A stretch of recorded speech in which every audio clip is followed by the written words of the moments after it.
साहेब नमस्कार. आपण उपवर्गीकरणाकरिता अग्रसर आहात.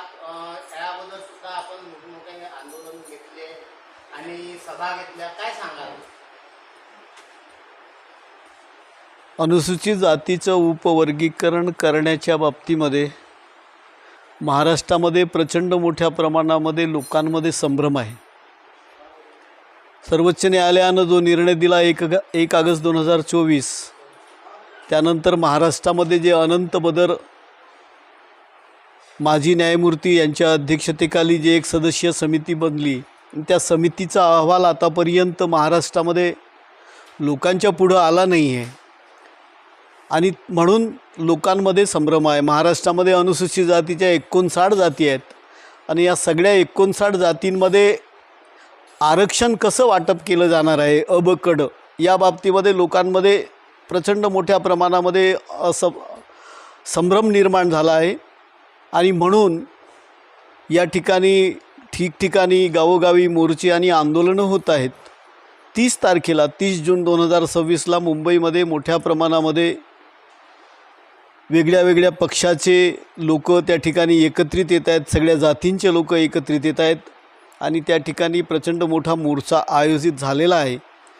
सरकारनं हे उपवर्गीकरण आता करू नये या बाबतीतला हा आंदोलन आहे आणि आमचं पण आव्हान आहे की जास्तीत जास्त लोकांनी या आंदोलनामध्ये यावं.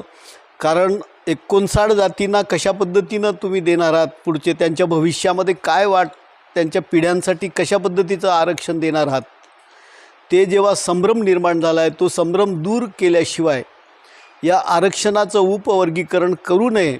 आणि आतापर्यंत 59 जातीपैकी एखादी समजा जात सोडली तर अजून कुणीही उपवर्गीकरणाची मागणी केली नसताना सरकारनं ते करू नये अशी आमची भूमिका आहे. काय सांगाल बडोले साहेब? लोकांचं असं म्हणणं आहे की बडोले साहेब म्हणजे मंत्रालयामध्ये सुद्धा होते, सामाजिक न्याय मंत्री होते, सरकारसोबत आता ते आहेत, तरी सुद्धा त्यांचं म्हणणं सरकार ऐकून का बरं घेत नाही? अरे बाबा मुळात विषय असा असतो का उपवर्गीकरण हा काही एका माणसाचा विषय नसतो.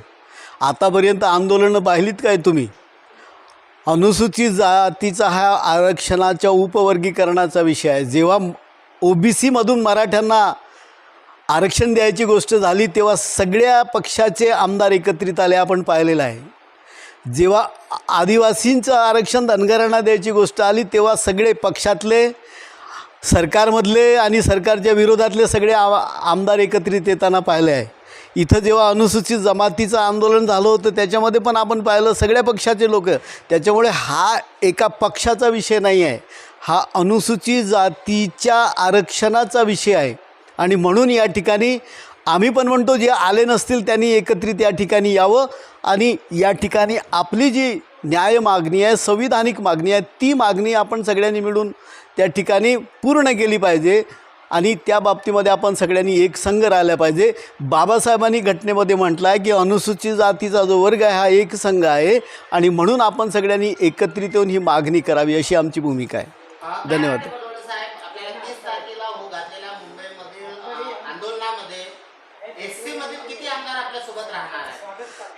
जेवढे आमदार माझ्या मतानं जेवढे 29 आमदार आहेत त्याच्यापैकी साधारणतः बरीचशी आमदार त्या ठिकाणी येणारच आहेत.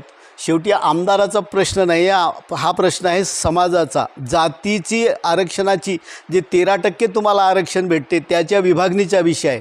त्याच्यामुळे सगळ्यांनी एकत्रित यावं एवढं आमचं आव्हान आहे. जनतेला काय आव्हान राहील? जनतेला हेच आव्हान आहे आमचं का 30 तारखेला जास्तीत जास्त सगळ्या 59 जातीमधील सगळ्या लोकांनी आणि जे लोक बाबासाहेबांच्या विचारावर निवडून येतात, मग ते कोणत्या पक्षात आहेत किंवा ते आरक्षित वर्गातच आहेत अशातला भाग नाही आहे.